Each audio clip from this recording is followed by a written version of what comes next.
Bonjour à tous et merci de nous avoir rejoints pour cette démonstration de nos nouveaux modules Nuxidev Bureau. Donc je me présente, je suis Dominique de Monteclair, responsable de la société Nuxilog et c'est moi donc ce matin qui vais vous faire cette présentation. Alors pour rappel, Nuxilog est éditeur partenaire de BP, Websoft, Sage et encore d'autres pour des applications connexes à leur logiciel. Vous connaissez tous nos applications mobiles nommées Nuxidev. À présent, Nuxidev devient Nuxidev Mobile et les nouvelles extensions métiers telles que celles que je vais vous présenter aujourd'hui se nomment Nuxidev Bureau. Nuxidev Bureau a donc pour but de verticaliser une gestion commerciale standard. Alors la première extension métier disponible sur Nuxidev Bureau est destinée au monde de la maintenance et du SAV et c'est donc ce premier module que je vais vous présenter aujourd'hui. Avant de commencer, pour info, j'ai désactivé vos micros respectifs pour pas qu'on soit dans un brouhaha, mais je vous laisserai poser vos questions par écrit, par le chat de Zoom pendant cette présentation, et puis j'y répondrai au fur et à mesure. En fin de présentation, éventuellement, je réactiverai les micros de chacun pour qu'on puisse avoir un échange oral si c'est nécessaire. Pour cette présentation, j'ai mis à ma disposition donc le logiciel, je veux dire back office, le shell Windows Nuxidev Bureau, d'accord. Également, j'ai préparé la projection de l'écran de mon iPad. Donc j'ai un iPad sur le bureau, je ferai cette présentation avec ce vrai matériel et vous verrez donc la projection de cet écran dans cette fenêtre. J'ai également mis à ma disposition le logiciel de synchronisation si c'est nécessaire pour répondre à des questions. Et puis, dernier point, notre application d'Utilise Bureau est compatible avec EBP, Websoft, Sage, etc. Il a bien fallu choisir une application. J'ai choisi aujourd'hui EBP pour m'appuyer sur la gestion commerciale standard liée à cet outil de maintenance SAV. Sachant qu'en termes fonctionnels, on aura la même approche, quelle que soit la gestion commerciale qui sera connectée à la partie, voilà, à la partie Nuxidev Bureau et la partie mobile. Dans Nuxidev Bureau, donc c'est une application complémentaire à la gestion commerciale. Les deux applications utilisent une base de données commune, d'accord. La base de données, finalement, ce qu'on appelle nous les données externes, qui sont les clients, les articles, et puis bien sûr la facturation des interventions et des contrats de maintenance.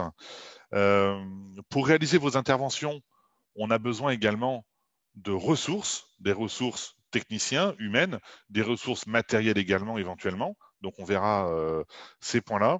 Et puis voilà un petit peu toutes les étapes qu'on gère dans la partie maintenance, c'est-à-dire on a une notion d'incident. Je vous donnerai un petit peu notre définition de cette partie incident. On gère bien sûr des entrées de tickets par différentes provenances. On regardera ces points-là. On gère bientôt, bien sûr, le parc matériel client, le parc appareil client, les contrats de maintenance, la partie intervention et la planification. Ça, c'est ce que nous verrons donc dans la partie Nuxidev Bureau, la partie back-office qui est installée au bureau. Également pour la partie mobile, dans notre application mobile, là que je présente sur un iPad, mais bien sûr, c'est compatible smartphone et tablette, qu'on soit sur iOS, Android et même PC portable Windows ou tablette Windows. Donc, on couvre les trois systèmes d'exploitation les plus répandus aujourd'hui. On va retrouver une partie gestion commerciale, bien sûr, qu'elle soit EBP ou autre, avec la partie tiers, client-fournisseur, une gestion de tournée pour des tournées de livraison, d'intervention, de tournée commerciale. On a ce module de gestion de tournée. Une partie article avec ce qu'il en découle, hein, des inventaires, des transferts de dépôt, des bons d'entrée, bons de sortie. Bien sûr, la partie document de vente, document d'achat sera disponible. Ici, la partie qui va nous intéresser, que je vais vous montrer, qui est la partie maintenance, où on retrouve le parc appareil client, les contrats de maintenance, les incidents, les interventions sous deux formes, et puis bien sûr des modules complémentaires pour des statistiques d'assaisie de temps, enfin voilà, des petits modules additionnels qu'on peut retrouver sur ces solutions, avec bien entendu la gestion du planning des interventions. Voilà pour cette première description un petit peu de ce que nous allons voir. Donc, comme je le disais, la partie Nuxidev Bureau, back office qui est installé donc à votre société va travailler sur deux bases de données. La première est la base de votre gestion commerciale. On va retrouver des éléments principaux pour ne pas avoir de double saisie. Et puis, la deuxième base de données sera la base métier sur la partie maintenance SAV. Donc, quand je vais rechercher des clients, finalement, je retrouve mes clients, là, en l'occurrence EBP, comme je le disais, je me suis connecté sur une base EBP. Et quand je vais ouvrir une fiche client, je vais avoir deux méthodes. Soit j'ouvre la fiche EBP, disons là, ça m'ouvre l'application EBP et puis ça va me donner la liaison directe finalement à ma fiche EBP. Alors, je vais dû fermer EBP, hop, non, voilà, qui se rouvre. Et donc, je retrouve ma fiche client EBP que vous connaissez pour ceux qui sont équipés de BP. Je peux également, bien sûr, ouvrir ma fiche client interne à Nuxidev Bureau qui va reprendre des éléments de la base de données de gestion commerciale parce qu'on a des données communes, d'accord? Donc, ça va les reprendre, à savoir, là, en l'occurrence, les sites, les différentes adresses du client qui peuvent correspondre à des sites d'intervention chez moi, les contacts qui sont également communs entre les deux applications. Et puis, derrière, on va retrouver donc cette fois-ci des éléments plus orientés maintenance, à savoir les contrats de maintenance du client, le parc appareil du client, les tickets générés par le client, les différentes interventions réalisées chez le client, les incidents qui ont impacté le client, etc. Donc, vous voyez, on a la partie essentielle du client qui est intéressante en maintenance SAV, et puis derrière, des données plus spécifiques, orientées, métier, maintenance SAV. On va retrouver la même approche pour le fichier article, donc je vais passer dessus rapidement, mais on a le fichier article lié EBP, et derrière, la fiche article va comprendre des données complémentaires finalement qui sont orientées pour la maintenance. Voilà, ça c'était déjà pour vous donner un petit peu vous dresser le tableau un petit peu du fonctionnement de cette solution. Donc il n'y a pas de saisie en doublon. C'est notre application finalement qui va dialoguer avec votre gestion commerciale et la base métier de la partie maintenance SAV. Comme je le disais tout à l'heure, pour réaliser des interventions, il vous faut bien sûr des clients, on les a vus, mais également des ressources. Alors, dans la gestion des ressources, on va gérer deux types de ressources. D'une part, les techniciens et puis le matériel. Commençons par les techniciens. Je vais ouvrir une fiche technicien qui va me reprendre finalement quelques informations de type, bien sûr, son nom, son prénom, etc., ses coordonnées. Également, vous voyez, dans le technicien, mais dans d'autres éléments, on aura ça également, une référence de facturation. C'est-à-dire en fait que mon technicien qui existe dans Nuxidev Bureau est relié à une référence EBP, là en l'occurrence une référence de ma gestion commerciale qui sera utilisée pour la facturation. Donc à chaque fois, on a le parallèle finalement entre les éléments du CDF Bureau et puis toujours la liaison à la gestion commerciale. Pour ce technicien, on va gérer sa photo d'identité, mais également une couleur sur le planning, puisqu'on va pouvoir colorer les différents plannings avec différents types d'affectation des couleurs, qui peuvent être le type d'intervention, qui peuvent être le technicien, qui peuvent être différents sujets, la famille d'intervention. Là, en l'occurrence, j'ai précisé une couleur pour mon technicien. Le planning, on va le voir après, le planning d'intervention. Nous avons bien sûr dans Nuxidev Bureau un planning interne à l'application, mais il faut savoir que le planning des interventions peut également être externalisé sur du Google Agenda ou sur de l'Office 365, enfin voilà, sur de l'Outlook derrière Office.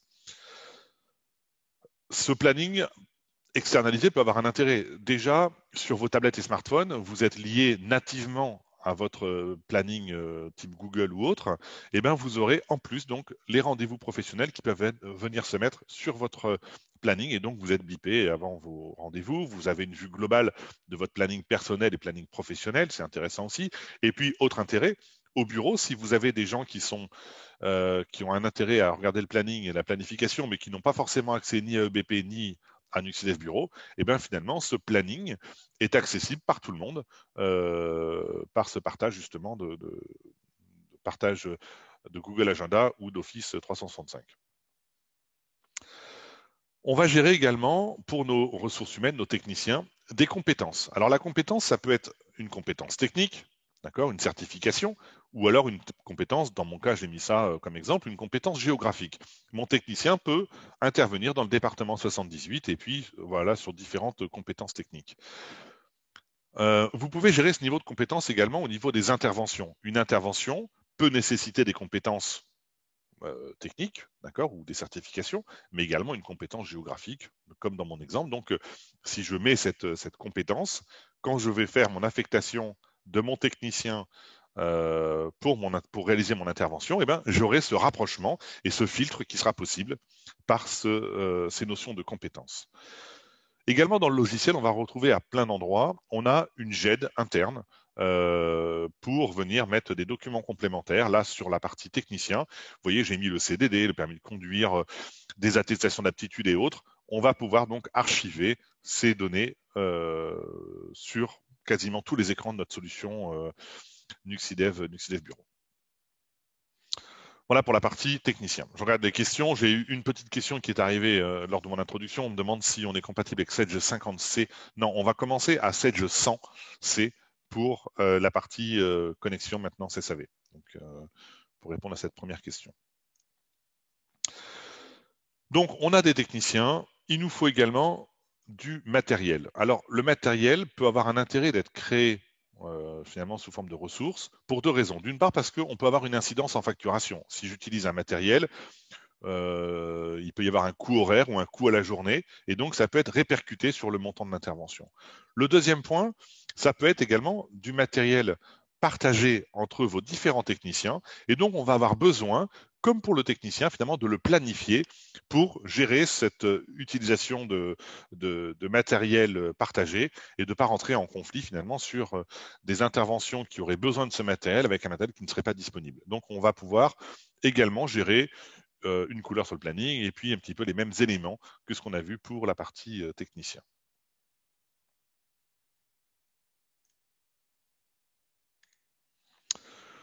Voilà pour la partie ressources.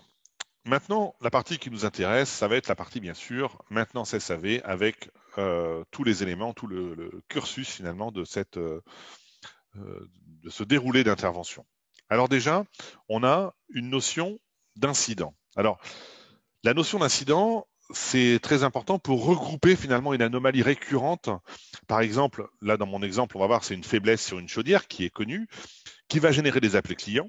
Et puis si je déclare cet incident à chaque appel entrant ou à chaque intervention réalisée, ça permettra déjà de connaître l'impact de cet incident sur mon activité et même dans un deuxième temps, lorsque mon fabricant de chaudière aura apporté un correctif finalement sur cette chaudière, une pièce rectificative ou autre, eh bien ça va me permettre de connaître très facilement tous les clients qui ont été impactés, qui m'ont contacté par ce défaut de la chaudière.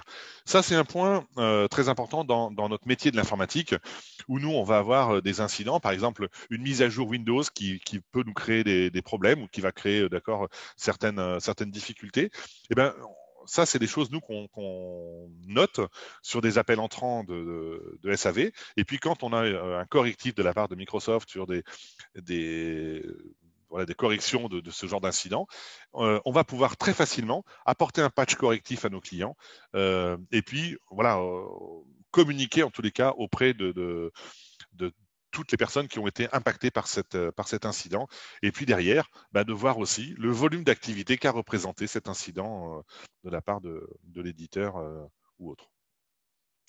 Donc l'incident, voilà comment ça se présente. Là, j'ai mes incidents qui sont actifs. Alors, je passe dessus, hein, mais j'ai une zone de recherche toujours par catégorie, par statut, par libellé, par ce que je veux. Enfin, là, je affiche ma liste d'incidents. Dans mon incident, j'ai bien sûr un descriptif de cet incident, d'accord. On peut avoir des textes prédéfinis, d'accord, un catalogue de phrases types qui permet de structurer un peu mieux peut-être les incidents qui vont être déclarés et de les saisir plus rapidement pour la personne qui va saisir, qui va créer cet incident. De cet incident, je peux voir donc très facilement et très rapidement les clients qui ont été impactés par cet incident, les appareils de mes clients qui ont été impactés par cet incident, les interventions que j'ai déjà réalisées liées à cet incident, et puis, comme dans tous nos écrans, on retrouve des champs perso, parce qu'on peut personnaliser ces écrans d'incidents avec des valeurs ou des champs, des rubriques qui seraient liées à votre activité ou même à votre société pour personnaliser un peu plus l'application. Donc, on peut gérer des pages perso, des champs perso. Et puis, comme je le disais tout à l'heure, on a une GED. On va pouvoir également apporter un document Word, un document PDF sur une notice explicative, sur une procédure pour régler cet incident et en tous les cas, tout centraliser et tout dématérialiser sur cette notion d'incident.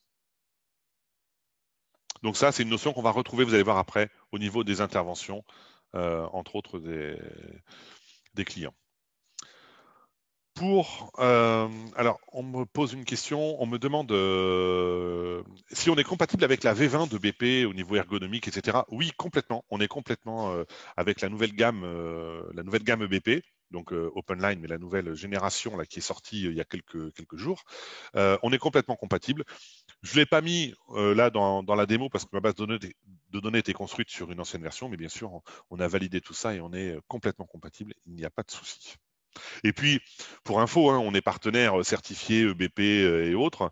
On a toujours, nous, des versions avant vous en bêta, ce qui nous permet quand même de valider nos solutions, bien sûr, avant que EBP diffuse ces versions. Donc, on a toujours, je ne vais pas dire un coup d'avance, mais en tous les cas, on est à l'heure sur les mises à jour de nos solutions par rapport à ce que fait nos éditeurs partenaires. Bien, je reprends pour la partie gestion des tickets. Donc, ça n'est pas obligatoire, au même titre que l'incident, ce n'est pas des données indispensables, hein, obligatoires, mais on a cette solution de prendre en charge une demande client par la création d'un ticket. Et là, on va avoir plusieurs solutions pour avoir cette entrée de ticket. Déjà, un ticket, c'est quoi? C'est finalement une prise en charge rapide d'une demande qui va déboucher ou non sur une intervention. Donc cette étape est facultative, mais indispensable, nous, dans nos métiers de l'informatique, où on utilise beaucoup cette notion de ticket. Et le but, c'est que le ticket puisse être pris en charge, on va dire, par une standardiste ou par une personne qui n'est pas technique, derrière, qui peut être analysé par un responsable technique pour voir s'il donne lieu ou non à une intervention ou peut-être juste un mail pour dire voilà, il y a ça à faire et puis ça résout le problème.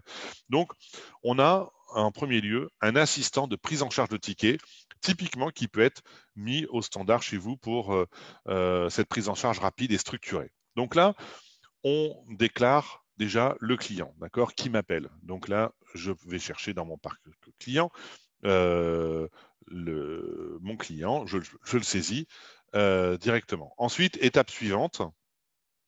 Alors, ça reprend bien sûr automatiquement mon nom d'opérateur, etc., pour savoir qui prend en charge. Tout ça, c'est des données qui sont déjà pré-saisies, bien sûr. Suivant, on me demande le symptôme. Eh bien, je vais pouvoir déclarer mon symptôme, soit avec des phrases types, soit avec de la saisie traditionnelle clavier, d'accord. Et puis, je fais suivant. Ici, on me demande quel est l'appareil impacté chez mon client. Donc là, si je fais plus pour ajouter un appareil, je retrouve le parc appareil de mon client et puis je peux sélectionner un ou plusieurs appareils qui sont impactés par ce ticket, par cet appel, qui génère finalement cet appel. Je crée mon ticket. On peut mettre des pièces jointes, éventuellement, si la personne m'a envoyé un mail ou autre, je peux associer éventuellement des pièces jointes et je peux ou non immédiatement le transférer pour générer une demande d'intervention, enfin une intervention à planifier, etc. Ou je reste à ce moment-là juste au niveau de mon ticket et finalement je vais retrouver tous mes tickets, d'accord, tous mes nouveaux tickets que je vais pouvoir filtrer par statut, etc. Et puis mon responsable technique, par exemple, peut finalement regarder ces tickets et derrière donner lieu ou pas à une intervention par un simple clic, tout simplement de transférer mon ticket en intervention. Alors je vous disais, on peut avoir différentes entrées de tickets. La deuxième entrée que je vous propose, en plus de l'assistant, c'est le ticket mail. Alors vous pouvez avoir une boîte mail comme chez nous finalement qui s'appelle nous assistance@nuxilog.fr. Si vous avez une boîte mail typiquement réservée au SAV, en fait, on peut rentrer les paramètres de votre boîte mail dans Nuxidev Bureau. Du coup, l'application va écouter votre boîte mail, va reconnaître l'expéditeur dans le parc client et va pouvoir générer automatiquement le ticket. Et en reprenant le corps du mail dans le descriptif du ticket, en reprenant les pièces jointes dans la GED et finalement en mettant dans votre boîte mail le mail comme lu. Donc vous aurez dans votre boîte mail que des mails lus, c'est-à-dire des tickets créés directement par NuxF Bureau, et les mails non lus sont des expéditeurs qu'on n'a pas reconnus parce que cette adresse mail n'est pas connue dans votre fichier de votre gestion commerciale, par exemple. D'accord? Donc, on va pouvoir retrouver tous les tickets mail finalement directement dans l'application sans aucune intervention humaine. Et le responsable technique va retrouver ça également dans sa partie liste tickets pour qu'il puisse estimer le, le ticket pour voir ce qu'il en fait, s'il le transfère ou pas. Pardon. On a créé également un site web. Un site web, un portail web destiné aux clients finaux qui vont pouvoir déclarer sur ce portail directement les tickets entrants. Donc le site s'appelle sav.online. C'est un site, je vais dire, relativement neutre dans sa nomination. Je l'ai ouvert, je vous le montre. Et la personne commence uniquement par son identifiant client final et puis son mot de passe. Et derrière, va retrouver un écran simple de déclaration de son ticket, et puis surtout un tableau en bas d'écran qui va reprendre l'évolution de ces tickets. Donc, il pourra voir, en effet, mon ticket est pris en charge, il est passé en intervention, il est résolu, etc. Donc, les tickets qui ont été créés par le portail web peuvent être le suivi peut être fait directement sur ce portail sans que le client ait besoin de vous appeler pour voir où en est cette prise en charge ou autre. Donc ça vous limite aussi chez vous vos appels entrants et ça allège un petit peu l'activité à ce niveau-là. Et puis ça permet encore une fois d'avoir un accès temps réel et une mise à jour automatique de vos tickets entrants pour les passer en inter. Alors, on me demande si tous les clients ont un identifiant différent. Bien sûr, donc c'est vous, avec vos clients, qui allez créer vos propres identifiants, mots de passe, etc. Alors, il y a une génération automatique de mots de passe, bien sûr, mais bien sûr, les identifiants sont différents. Et vous n'êtes pas obligé de donner ça à tous vos clients. Ça peut être chez vous, une prestation complémentaire, un coût supplémentaire pour dire je vous donne accès au portail web. Donc, ça vous permet de suivre et de déclarer rapidement les interventions. Par contre, voilà, ça nécessite un coût. Donc, tous les clients ne sont pas forcément concernés par ça. Ça, c'est intéressant pour plein de métiers, bien sûr, mais on a une grosse demande sur les syndics, etc., qui ont besoin de déclarer des incidents sur différents immeubles, différentes choses, etc. Et bien là, ça permet complètement de répondre à cette problématique. Alors, votre maintenance, bien sûr, est faite sur généralement des appareils clients. Donc, on a bien sûr la gestion du parc appareil client. Tous vos appareils en maintenance sont référencés ici, sont recherchables par le numéro de série, par le code client, par un tag éventuellement que vous auriez mis sur votre appareil. Et on va retrouver, alors sur la partie mobile et sur la partie bureau, je vous montre la partie mobile après parce qu'elle est très pertinente et intéressante, mais au niveau de l'appareil, on va retrouver finalement son historique d'intervention et autres, ce qui permet aux techniciens en mobilité d'être beaucoup plus pertinent sur ces réparations parce que du coup, il aura un accès et une analyse plus profonde dans le sens où il va retrouver tout ce qui a déjà été fait sur l'appareil. Sur un appareil, je retrouve quoi? Je retrouve finalement son numéro de série, sa dénomination, etc. L'appareil peut être lié, encore une fois, à une référence de vente EBP. Alors ça, c'est très important parce que je dis EBP, mais dans votre gestion commerciale, vous allez vendre des appareils, vous allez vendre une chaudière, et là en l'occurrence, avec cette référence-là, d'accord, vous vendez votre chaudière, et dans votre gestion commerciale, on va identifier cette référence comme une référence de type appareil, d'accord, par un champ perso, par différentes solutions, et Nuxilef Bureau va finalement analyser votre facturation de la semaine, de la journée, du mois, c'est comme vous voulez, c'est vous qui le lancez, va analyser votre facturation et quand on va voir que vous avez vendu une chaudière, on va automatiquement le créer en parc chez nous. Donc la maintenance de votre parc appareil est faite automatiquement par la simple facturation de la vente de cet appareil. Donc ça peut être fait manuellement en création bien sûr de toutes pièces, mais ce qui est pertinent, c'est justement cette mise à jour régulière et automatique de votre parc matériel via la facturation que vous aurez faite auprès de vos clients. Et on récupérera le numéro de série, la dénomination et tout ça. Bien sûr, l'appareil est lié à un site, donc on mémorise ce site qui peut être récupéré dans les sites clients ou saisi de toutes pièces, avec toujours un accès finalement Google Maps. Alors on va retrouver ça également sur la partie mobile, mais vous voyez, automatiquement, je clique et puis ça m'ouvre directement un Google Maps qui me permet de voir l'emplacement et si j'ai une intervention à gérer ou autre, eh bien, je sais où sont les appareils, les délais d'intervention, etc., que ça pourrait amener. Donc plein de petites choses comme ça qui sont agréables pour le travail quotidien. Sur mon appareil, j'ai également une notion de garantie constructeur. Donc, j'ai les dates d'installation, les dates de mise en service, le technicien qui a mis en service. La partie couverture garantie qui peut être pièces, main-d'œuvre et déplacement avec des dates qui peuvent être ou des périodes qui peuvent être différentes sur ces différents types de garanties, ce qui permettra au niveau de l'intervention d'avoir une facturation ou non des prestations liées à cette intervention, à ce type voilà, de cette catégorie d'intervention. Également, mon appareil peut être éventuellement lié à un ou plusieurs contrats. Donc, je vais retrouver les contrats qui couvrent cet appareil. Cet appareil a peut-être déjà eu des interventions. Donc, je vois l'historique des interventions réalisées. Bien entendu, si je clique sur l'un de ces liens, ça m'ouvre directement l'élément. Je ne le fais pas pour ne pas vous mélanger, mais on a un accès bien sûr direct sur chacun de ces écrans. L'appareil a peut-être été impacté aussi par un incident. Donc là, en l'occurrence, c'est le cas, et je vois les incidents qui ont été déclarés sur cet appareil.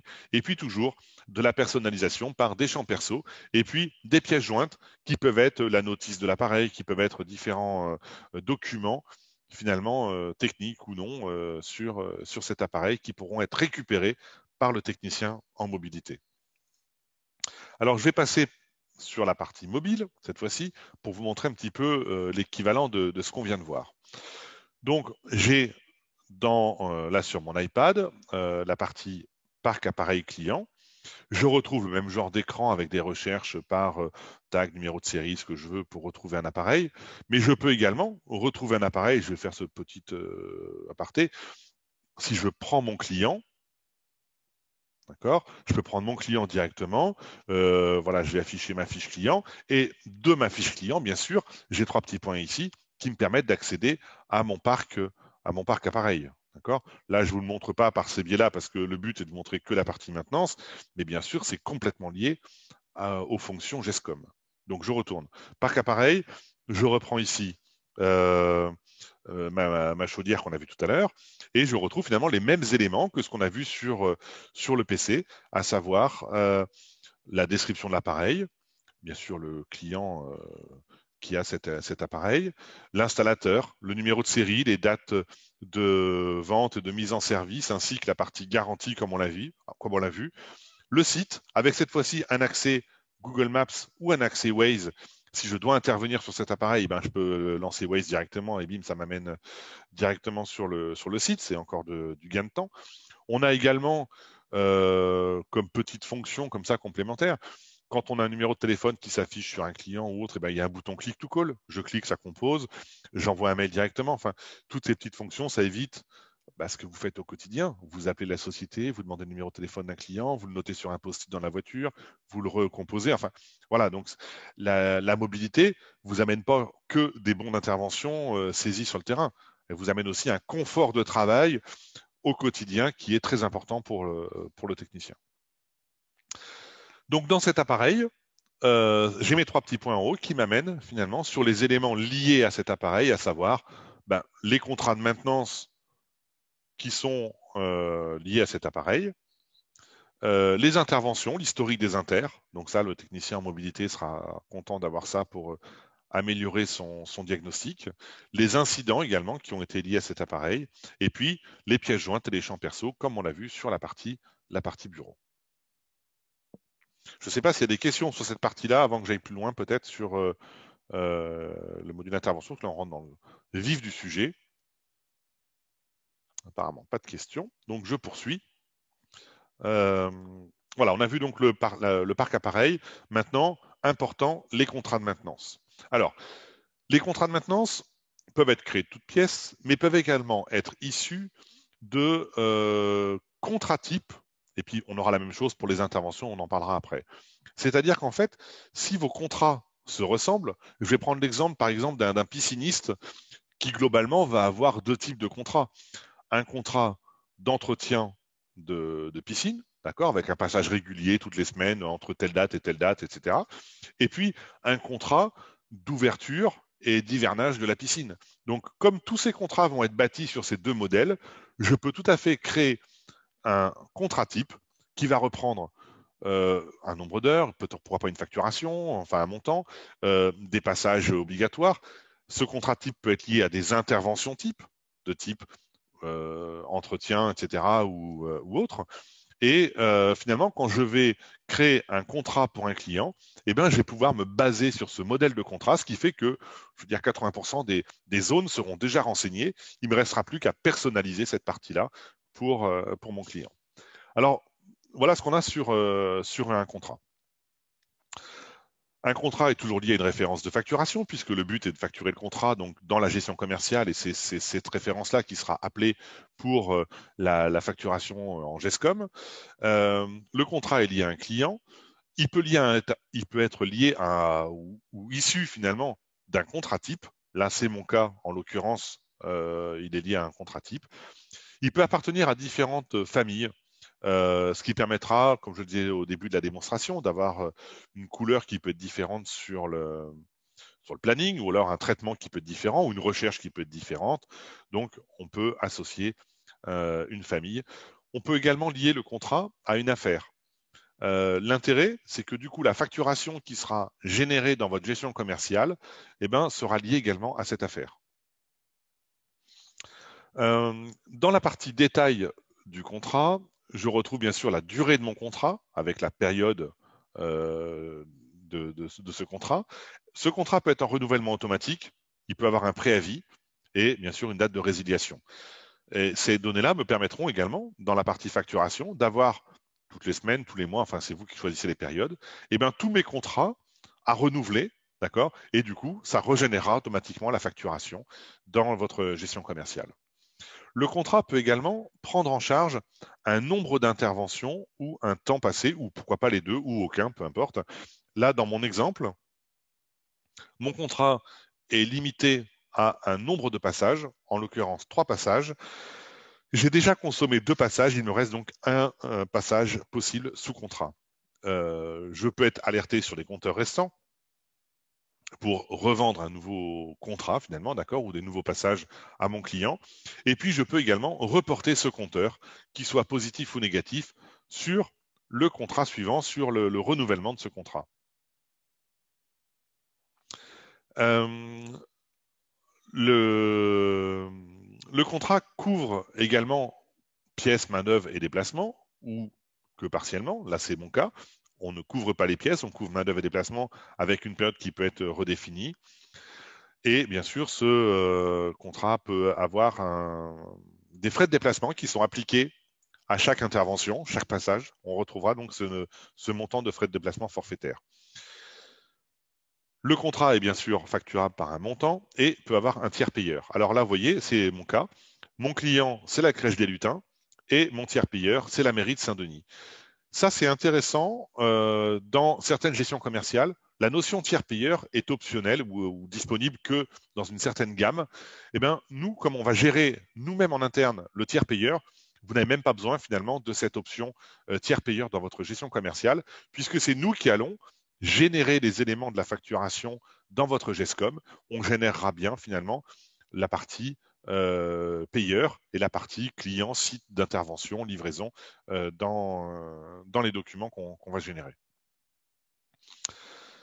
Ce contrat de maintenance couvre bien entendu des appareils, donc je vais ajouter les différents appareils du client pour gérer cette couverture par le contrat de maintenance. Ce contrat de maintenance a peut-être déjà eu des interventions. En l'occurrence, c'était mon cas. Il y avait eu, rappelez-vous, 2 interventions sur 3. Et bien voilà mes 2 passages qui ont été réalisés sur ce contrat de maintenance. On a également un petit générateur Word finalement qui va permettre euh, de générer automatiquement un document PDF ou un document Word, peu importe, avec des champs de fusion. Donc, dans la partie euh, donnée de ce contrat, je récupère la date de début, date de fin, le montant, le type de couverture, enfin tous ces éléments. Et finalement, je vais pouvoir fusionner automatiquement ces champs par des modèles de contrat. Donc, je vais pouvoir ouvrir un modèle et derrière avoir des champs de fusion qui vont se mettre à jour automatiquement d'après les données de votre contrat. Et derrière, générer un PDF et envoyer ça directement à mon client. Donc, ça vous évite de faire ce travail sur Word avec des fusions Excel ou autres, ou peut-être même manuellement, encore pire, et du coup, passer du temps. J'ai quelques questions qui tombent, j'y réponds juste une fois que j'ai fini la partie contrat. Toujours pareil pour les contrats de maintenance, on a des pièces jointes. Ben, je peux très bien peut-être, pourquoi pas, là, moi j'ai mis le plan du bureau en PNG que je peux ouvrir, mais je peux stocker également, pourquoi pas, le contrat signé, d'accord, qui peut être une pièce intéressante et dématérialisée directement. Et puis les champs perso pour personnaliser, bien sûr, le contrat à votre activité ou à votre société. Alors, je réponds aux questions avant de passer sur la partie mobilité. On me demande si cette application est compatible avec EBP Commerce. Alors, la partie Open Line, oui, pas de problème, dans le sens où la base est construite sur la même structure. Donc, en fait, on est complètement compatible. La numérotation des comptes comptables et des comptes des clients est-il en conformité avec les solutions de gestion commerciale autres? Oui, puisqu'en fait, on a le client à sa création, à son existence dans votre gestion commerciale. Nous, on ne fait que exploiter le client de votre GESCOM, d'accord? Donc, il n'y a pas de souci à ce niveau-là. La signature intégrée aux interventions, on va le voir juste après. Est-ce qu'ils peuvent être validés par un certificat électronique, SMS, mail? Alors non, mais on va reparler de la signature quand on verra la partie intervention. En tous les cas, le contrat de maintenance, c'est une signature papier. On n'a pas de signature numérique vraiment sur la tablette. C'est un truc qui ne nous a pas été vraiment demandé. Pour l'instant, c'est surtout plus au niveau des inters où on récupère cette partie-là. On me redemande si c'est compatible avec le Sage 50C, oui, 50C. Alors non, on a bâti notre synchronisation et notre liaison sur la partie Sage sans C, d'accord, mais pas sur la partie 50C. Donc à ce jour, on n'est pas compatible. Je dis pas qu'on le sera pas, hein, mais ça dépend de la demande. Aujourd'hui, la demande est forte sur la partie 7, je sens, sur BP, sur Websoft, sur d'autres. 50C, c'est pas une forte demande, donc on n'a pas fait la liaison. Mais nos applications étant complètement construites pour se connecter sur des applications tierces, techniquement, généralement, il n'y a pas trop de soucis.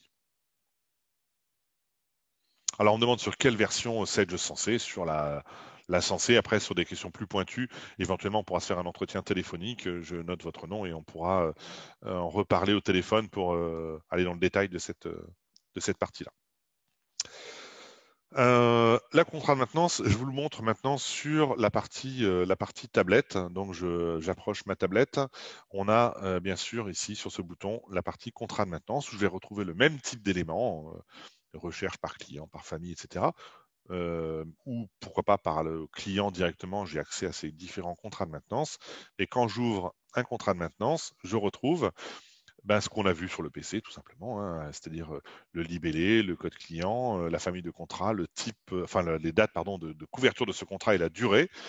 Est-ce que ce contrat est en renouvellement automatique avec un préavis, une date de résiliation, le décompte, si mon contrat est lié à un compteur de temps passé ou de nombre d'interventions, je vais le retrouver également. Ce contrat couvre pièces, manœuvres et déplacements, ou que partiellement, ce qui est mon cas ici. Donc je retrouve ces éléments.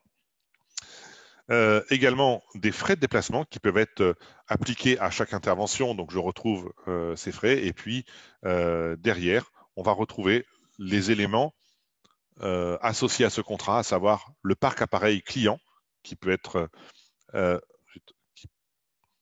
que couvre ce contrat. Également, les interventions qui ont été faites sous contrat, je retrouve bien mes 2 interventions sur mes 3 autorisés, et puis toujours mes pièces jointes et mes champs perso pour personnaliser et continuer à documenter finalement ce contrat de maintenance.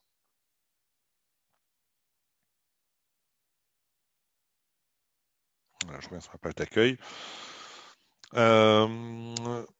On me demande si les éléments sont gérés pour EBP Bâtiment. Oui, complètement. On est compatible avec EBP Bâtiment. Ah, bien sûr, gamme OpenLine. On n'a pas refait la liaison sur l'ancienne gamme Delphi, mais sur la gamme OpenLine, il n'y a pas de souci. Et même sur la nouvelle gamme qui sort, il n'y a aucun problème. Je reprends mon application du CF Bureau.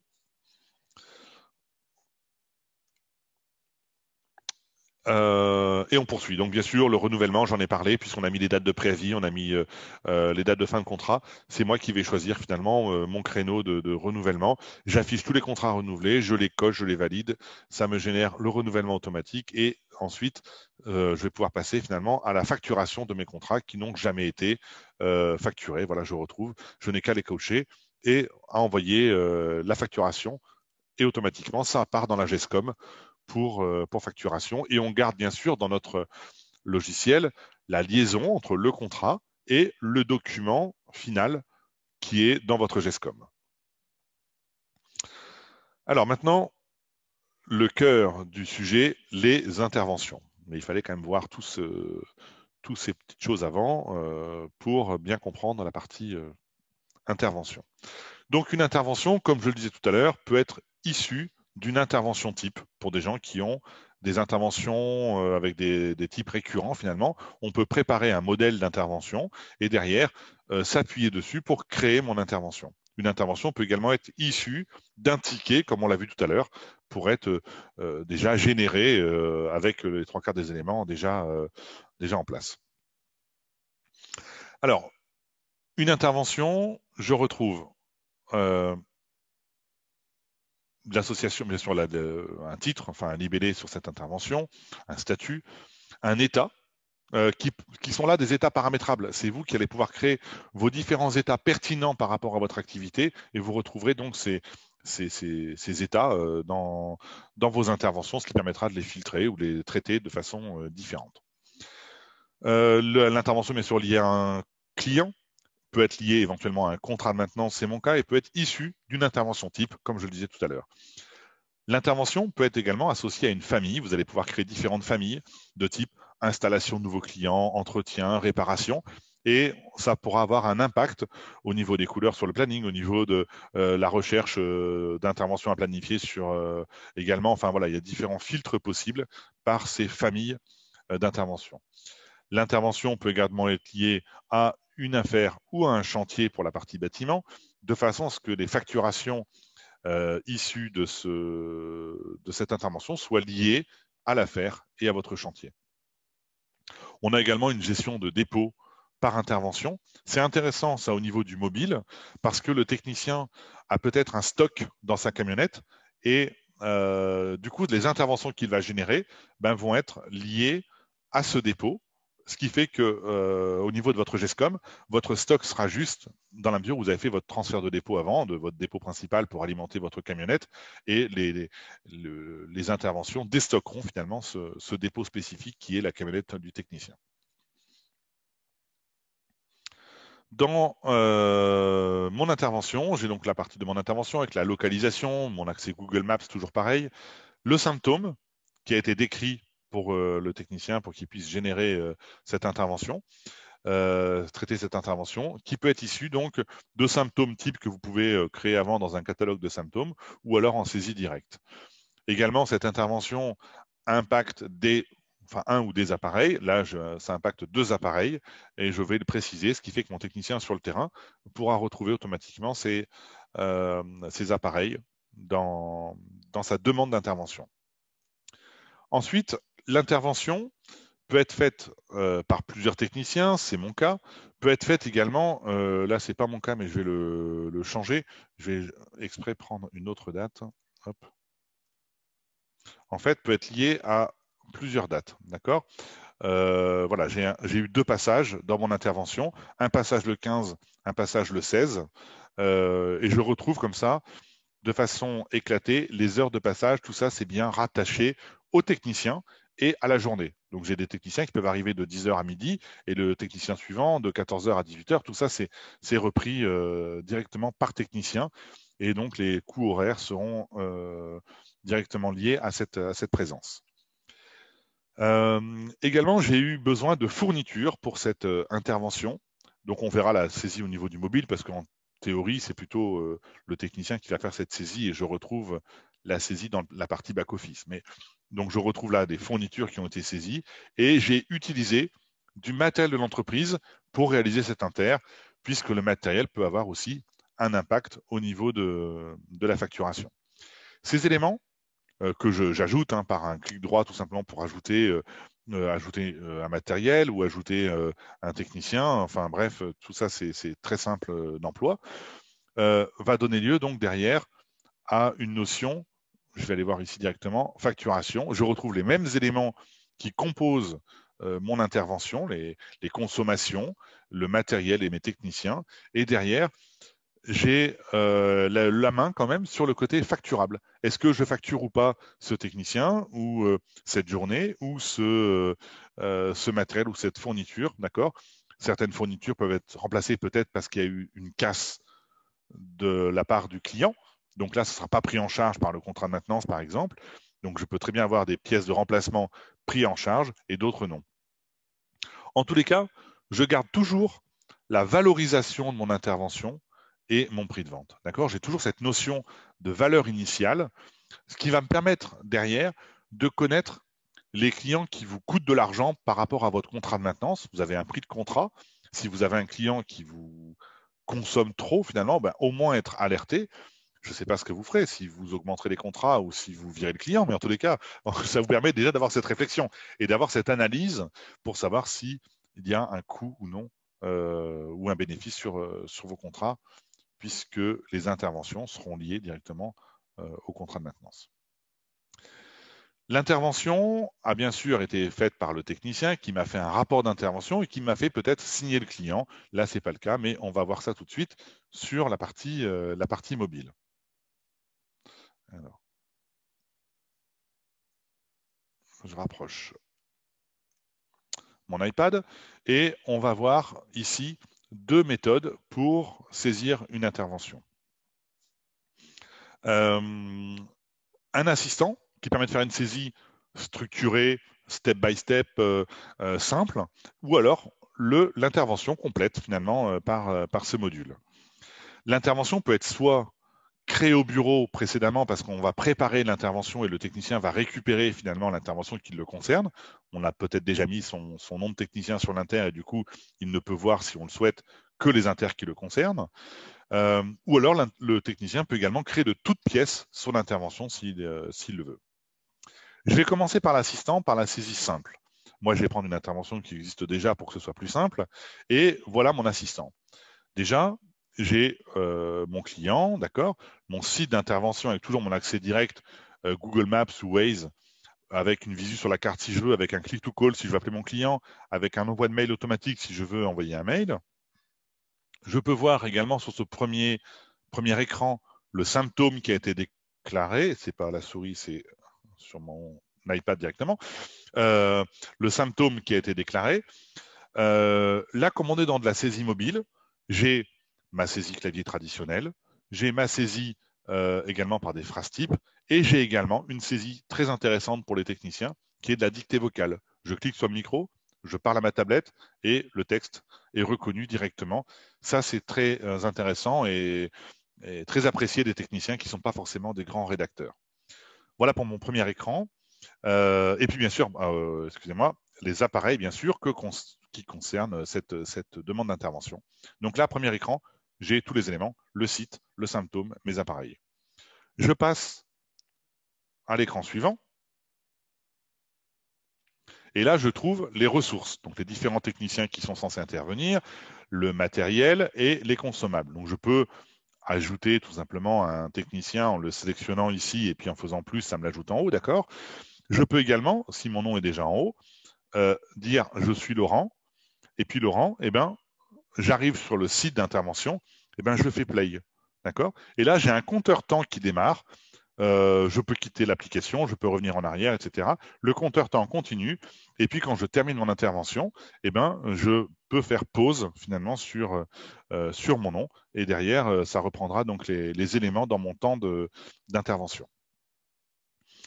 Je peux également ajouter une fourniture. Donc j'ai accès à toutes mes pièces qui sont là ni plus ni moins que des pièces issues de la base de ma gestion commerciale, hein. Donc je cherche par son nom. Voilà, je retrouve différentes pièces et puis pièces ou services d'ailleurs, hein. Donc je peux faire un dépoussiérage, voilà, et puis je fais plus et ça me l'ajoute directement dans mon intervention. J'ai également les frais de déplacement que je peux gérer et puis le matériel, hein, les matériels de l'entreprise que je peux utiliser pour cet inter. Donc j'ai bien tout là-dessus. Ensuite, écran suivant. Là, c'est mon rapport. Donc, mon rapport en dictée vocale, mon rapport avec des phrases types ou mon rapport en saisie traditionnelle clavier.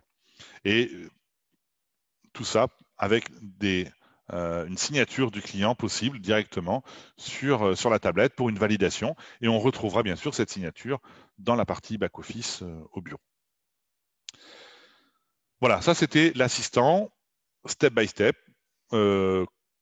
complet, mais voilà, structuré pour aider le technicien finalement à ne rien oublier et à bien saisir tous les éléments. Dans mon intervention, cette fois-ci, je reprends l'ensemble des interventions avec l'ensemble des éléments. Je vais reprendre cette même inter avec plus ce qu'on a vu côté back-office. Donc, c'est-à-dire ici la planification, la liaison de mon tiers payeur. On va jusqu'au tiers payeur à ce niveau-là. À mon contrat de maintenance, à un incident éventuellement, mon site d'intervention, mon symptôme, mes appareils. Tout ça, ça reprend ce qu'on vient de voir. Et puis mes trois petits points ici qui m'apportent le détail de l'intervention pour retrouver mes techniciens, mes consommations et autres, hein. On retrouve la consommation que j'ai ajoutée par l'assistant. Également, mon rapport d'intervention qu'on a vu tout à l'heure, avec la signature du client possible sur le même principe. Et puis, je peux également faire des pièces jointes. Et dans cet élément de pièces jointes, je peux également faire des photos. Donc, je peux faire des photos au début, enfin avant mon intervention, voilà, que je démarre mon inter, et des photos après mon inter pour, pourquoi pas, montrer, prouver que l'intervention a bien été réalisée et voilà dans quel état j'ai laissé le matériel. Donc, prise de photos ou association d'éléments pour le mettre en GED directement. Et je vais pouvoir également facturer directement cette intervention. Alors l'intervention, je vais la reprendre ici, elle est valorisée, hein, je peux l'imprimer. Voilà. Je peux l'imprimer directement et je n'ai pas sauvegardé ma signature dans l'assistant, mais je pourrais le refaire là éventuellement pour que ce soit plus propre.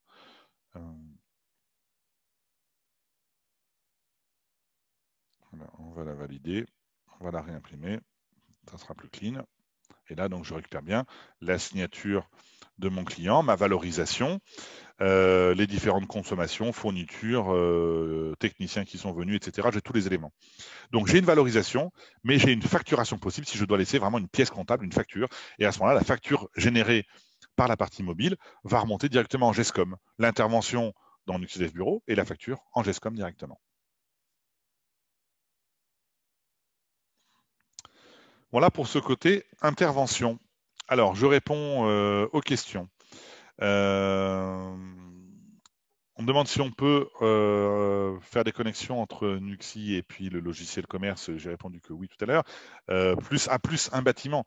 Alors, l'application, elle est, on va dire qu'on gère plusieurs dossiers. C'est pas un problème de gestion du nombre de dossiers. On en gère autant qu'on veut, mais vous aurez finalement sur le bureau globalement un raccourci comme ça par société et puis vous lancez l'application.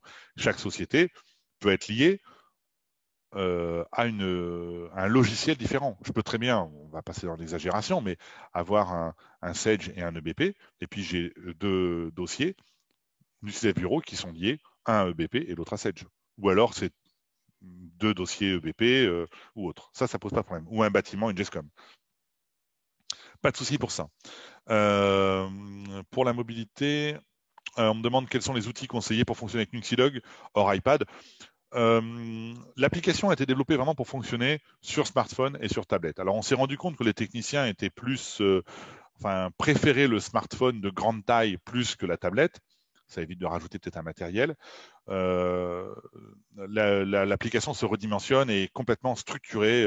Cette nouvelle version V5 est complètement adaptée à un usage sur smartphone de grande taille, donc vous pouvez prendre ça. Après, toute tablette Android, alors bien sûr, je vais faire une petite précision. Évitons les tablettes à 79 € sur Amazon. Hein. On est sur du matériel quand même, on est sur un usage professionnel. Prenons du matériel digne de ce nom pour faire un travail correct. Avoir de la rapidité, avoir tout ça. Je ne vous demande pas de mettre des tablettes à 1000 €, mais mettez quelque chose de correct. L'intérêt finalement des tablettes Samsung ou iPad, c'est que comme elles sont vendues en grand nombre, il y a pas mal de fabricants qui ont développé des coques durcies, des coques caoutchoutées qui permettent d'embarquer ces tablettes en mode durci. Et c'est vrai que j'ai une préférence largement pour un matériel grand public qui sera performant, comme une tablette Samsung ou autre, associé à une coque durcie, plus que de prendre des tablettes durcies qui sont généralement peu performantes. Alors certes, elles sont solides, elles peuvent aller sous l'eau, mais généralement, on n'a pas la performance qu'on va retrouver dans un matériel grand public. Et en termes de coût, vous allez payer 4 fois le prix d'une tablette grand public. On peut bien sûr fonctionner, j'ai oublié de le préciser, mais sur PC. On a des techniciens qui ont des PC portables parce qu'ils doivent régler des machines, etc. Donc, ils ont de toute façon un PC durci ou non pour faire leurs interventions. Donc, on peut tout à fait avoir l'application mobile distante sur Windows. Alors, est-ce que l'application est adaptée aussi pour smartphone et technicien? Oui, donc complètement. Il n'y a pas de souci là-dessus. Est-ce que le technicien peut tout modifier? Je vais vous dire quasiment oui, mais j'aime pas le mot tout parce que il faut quand même bien dire, enfin, il faudra me dire ce que vous voulez modifier si vous avez des choses particulières. Il y a une chose qui n'est pas modifiable, c'est le contrat de maintenance. Le contrat de maintenance est en consultation seulement, mais après, le technicien peut créer un client, créer un article, créer des documents de vente si vous lui laissez les droits de création, créer une inter, créer un incident, créer un nouveau matériel, un nouvel appareil pour le client, etc. Il n'y a pas de limite à ce niveau-là.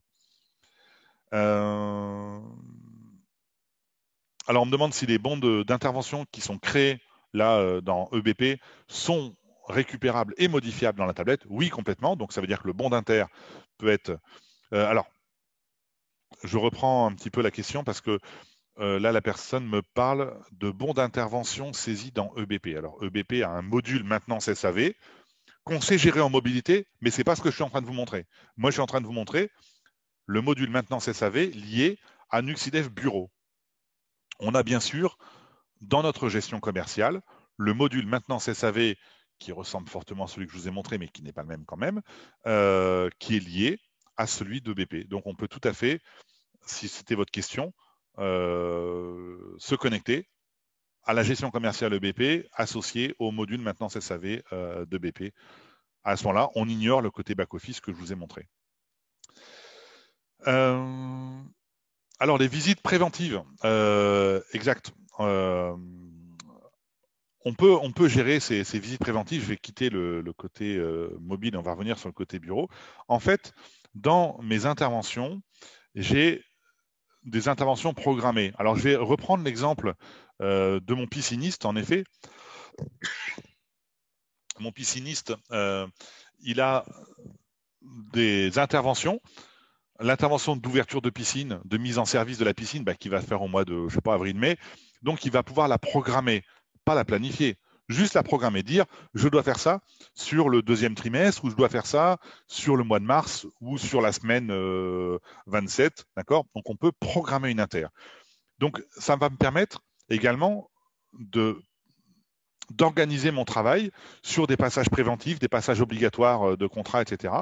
Pareil pour ma piscine, je dois passer toutes les semaines sur le mois de juillet et août, d'accord, et puis tous les 15 jours sur le mois de juin et puis le mois de septembre, par exemple. Eh bien, je vais pouvoir programmer ces inters par quinzaine, par semaine, par mois, par ce que je veux. Ensuite, quand je vais aller dans la planification, je vais pouvoir, donc on va voir cette côté planification, je vais pouvoir finalement me baser sur mes interventions programmées non planifiées pour combler mon planning. Je sais que là, je vais prendre mes inters programmés de cette semaine ou de ce mois ou de ce trimestre, peu importe. Je vais avoir ma liste d'interventions programmées et cette fois-ci, je vais pouvoir les planifier directement. Donc, on va pouvoir directement gérer finalement le passage préventif par ces programmations d'intervention.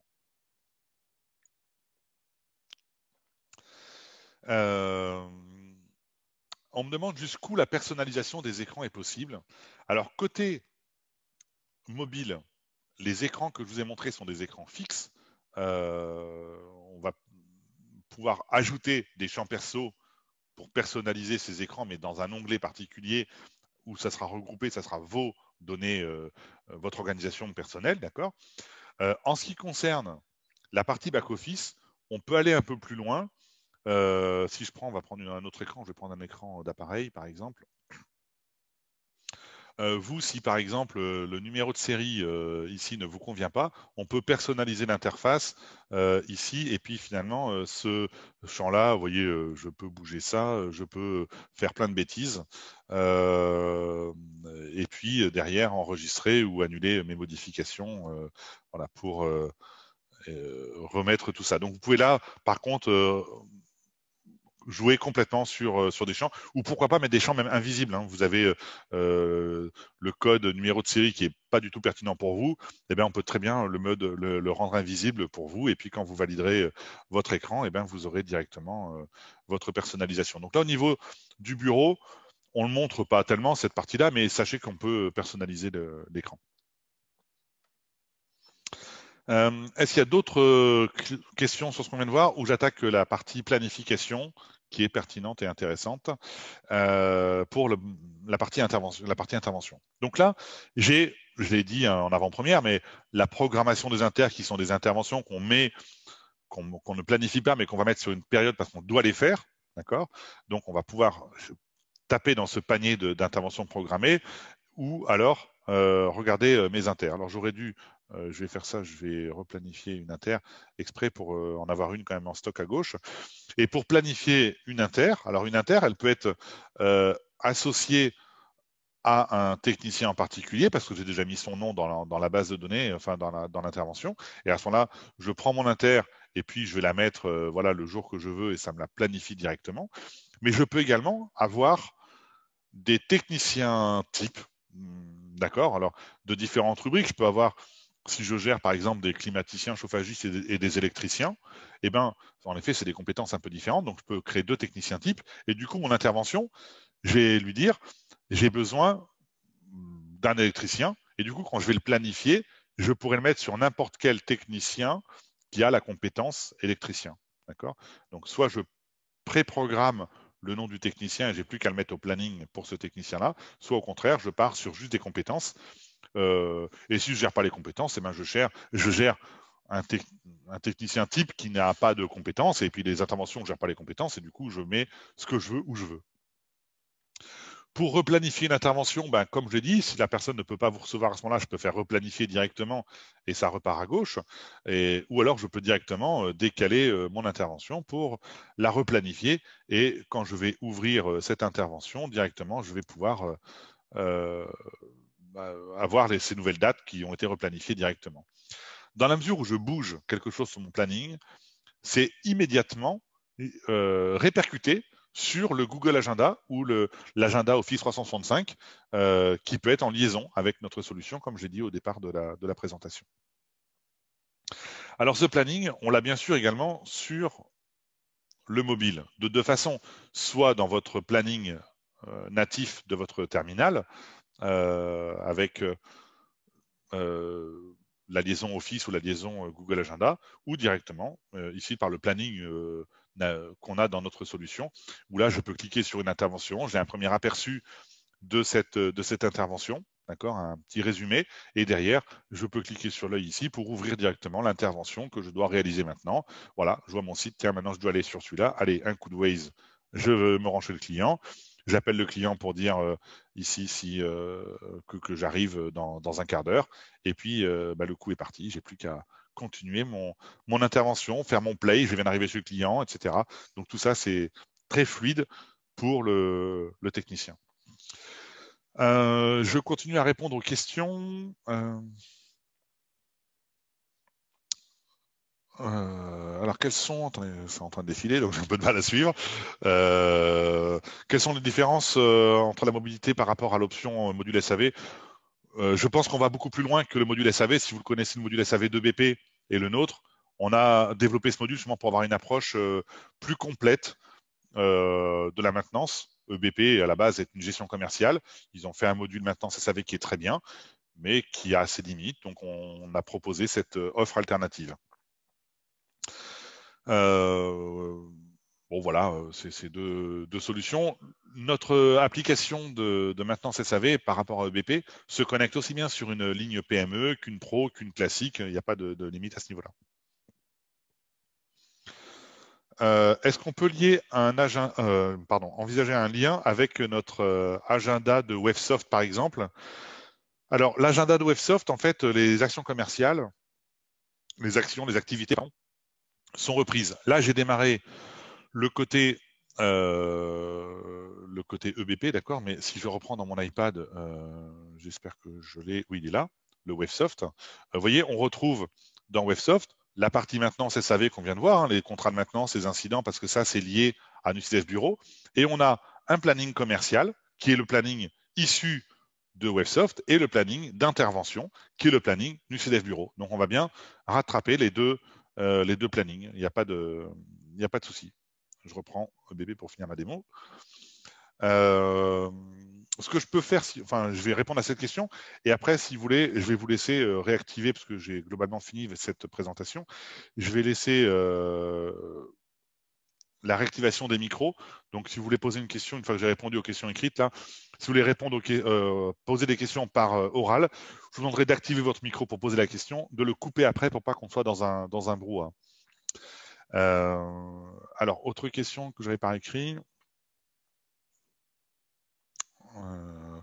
Alors, est-ce qu'on peut changer l'affichage du planning?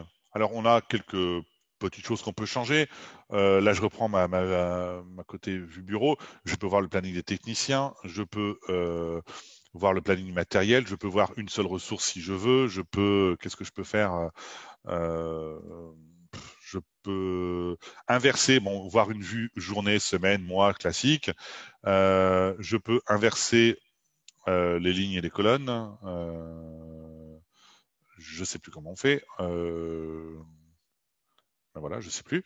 Mais on peut faire ça. Enfin voilà, on a différentes possibilités de modification d'affichage, mais ça reste propre à notre solution. Donc c'est une structure qui est quand même définie, quoi. Voilà.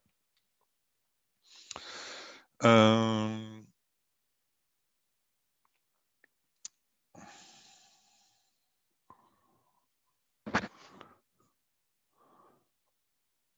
Alors, une personne qui me pose sur si le technicien a besoin d'une pièce qu'il n'a pas lors d'un rendez-vous. Alors, qu'est-ce que vous appelez? C'est une pièce jointe, je pense. Comment faut-il pour le retrouver sur la partie mobile? Eh ben, il faut l'ajouter dans la partie GED, si c'est une pièce jointe dont vous parlez. Et puis derrière, refaire une synchronisation pour récupérer ces éléments sur la partie mobile.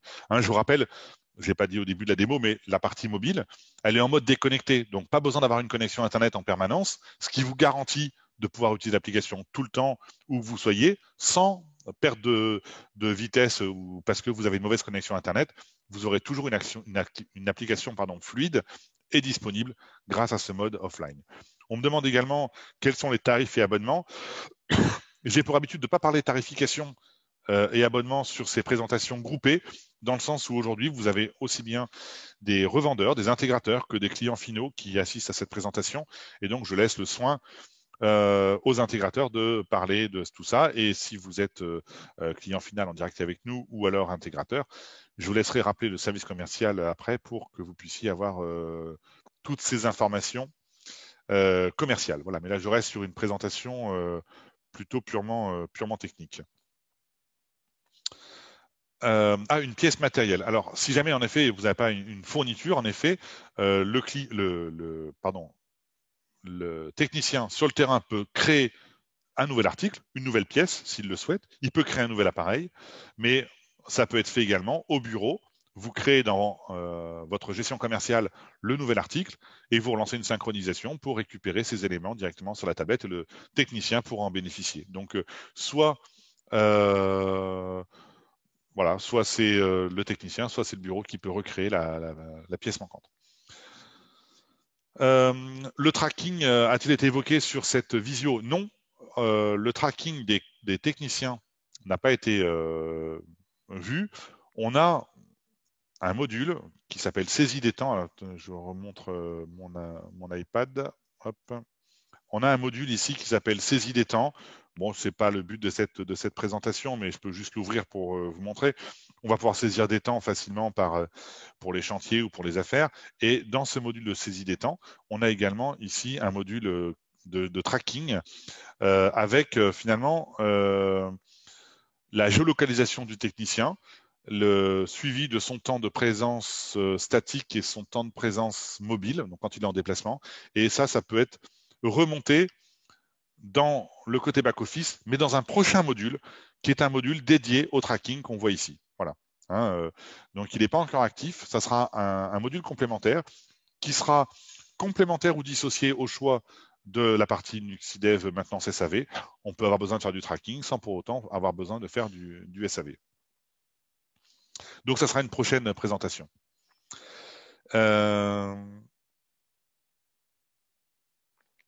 On me dit que voilà, la pièce matérielle, pour revenir sur la création de pièces, elle est existante dans le fichier article, mais par contre, elle n'est pas présente dans le camion. Donc ça, en effet, c'est tout à fait possible de le mettre.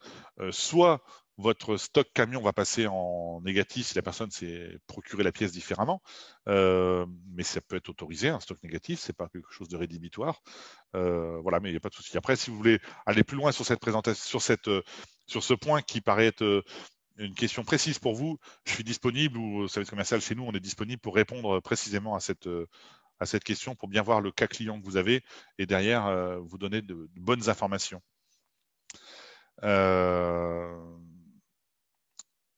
Très bien, je ne vois pas d'autres questions venir. Je ne sais pas s'il y a d'autres questions, orales ou écrites, comme vous voulez. Cette présentation a été dynamique en termes de questions. La contre-visite ou la visite complémentaire n'a pas vraiment été vue. Elle est possible.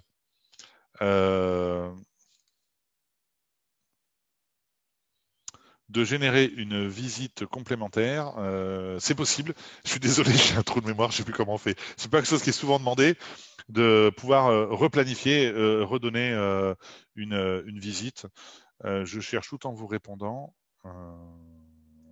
Mais je vous répondrai dans un deuxième temps. Je vais noter votre nom et je vous répondrai dans un deuxième temps pour vous redonner les infos. Il y a quelque chose de possible pour replanifier.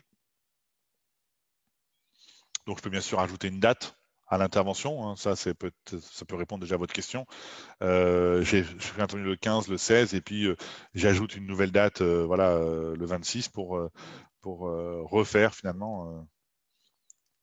Et ici, je vais ajouter donc un technicien pour cette date du 26. Donc, ça peut être peut-être ça que vous cherchiez. Voilà, écoutez, je vois pas d'autres questions venir.